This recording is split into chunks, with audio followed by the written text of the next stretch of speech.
On va vous présenter aujourd'hui l'usine de films amateurs de Michel Gondry, que vous avez tous vu au centre Pompidou il y a quelques mois. Ça a été une extraordinaire aventure. Moi, j'aurais aimé qu'elle se continue encore et je suis enchantée d'être ici et de voir que ça va se poursuivre à Aubervilliers.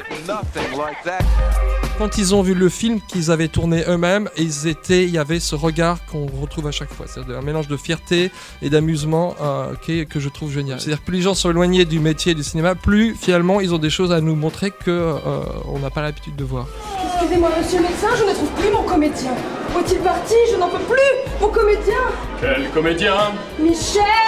Oh, Michel est venu me voir et il m'a fait découvrir cette usine du film amateur et puis il m'a dit on va l'installer en banlieue parce qu'il y a une créativité, parce qu'il y a des jeunes, parce qu'il y a des choses à faire et puis moi j'ai dit banco. Jamel est venu visiter l'usine. Ce système libre et désordonné m'a beaucoup plu. C'est de me rendre compte qu'on pouvait véritablement donner accès à cet outil à qui avait envie. Je vous assure qu'au centre Pompidou, moi c'est ça qui m'a marqué. Quand je te dis que j'ai rencontré un copain à moi qui n'était pas du tout disposé à faire du cinéma, c'est vrai, c'était un ex-salafiste qui venait de sortir de Bois d'Arcy, était relativement énervé par le monde qui l'entoure. Et puis je le voyais avec un costume et puis il jouait des personnages et puis d'un coup oublier qu'il était salafiste, ça m'a fait plaisir. Non mais c'est vrai, d'un coup ça donne du rêve.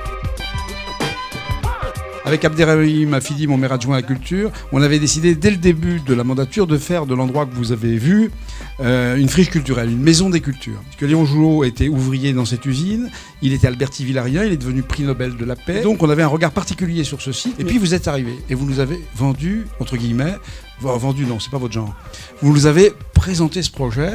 Et je dois avouer qu'au-delà de l'étonnement initial, c'est un don du ciel, quoi. C'est-à-dire que l'idée d'installer dans des locaux une usine du film amateur, de développer une pratique culturelle majeure destinée aux jeunes des banlieues, que la région Île-de-France était extrêmement investie, qu'on savait que Julien Drey, Jean-Paul Huchon allaient aussi soutenir cette initiative, pour nous, c'était vraiment un rêve qui se réalisait complètement. J'ai entendu dire tout à l'heure, pourquoi Aubervilliers, pourquoi pas telle ou telle ville? Tout le monde est le bienvenu. C'est un système qui peut se développer partout.